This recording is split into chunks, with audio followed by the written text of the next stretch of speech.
अंधेरे की घनी रात थी। बारिश की बूंदें भर आसमान से गिर रही थीं। एक छोटे से गांव में एक पुराने मंदिर के पास एक बच्चा अकेला घर की तरफ चल रहा था। उसका नाम था रामू।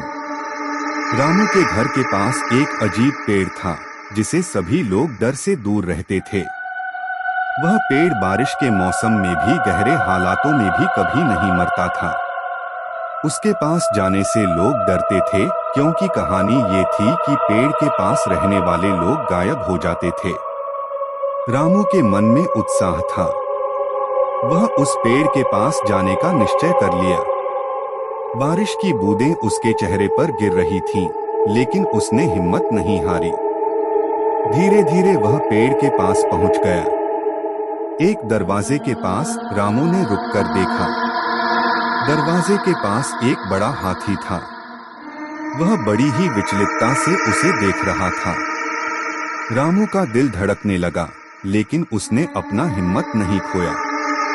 रामू ने धीरे धीरे आगे बढ़ते हुए पेड़ की छाया में खड़ा हाथी के पास जाकर देखा। हाथी ने अपने बड़े से आंखों से रामू को देखा और फिर उसने वहां से चल दिया। रामू को हैरानी हुई क्योंकि वह जानता था कि हाथी कभी भी इतनी आसानी से नहीं हटता। लेकिन वह उसके आसपास बिना किसी कष्ट के चला गया। रामू ने धीरे धीरे वहां के पेड़ के पास पहुंचकर देखा और वहां एक छोटा सा गढ़ दिखाई दिया।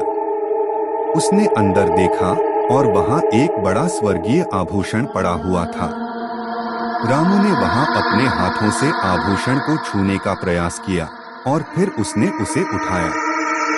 जैसे ही उसने आभूषण को छुआ, वहां अचानक चमकती हुई आंखों वाली एक देवी प्रकट हुई।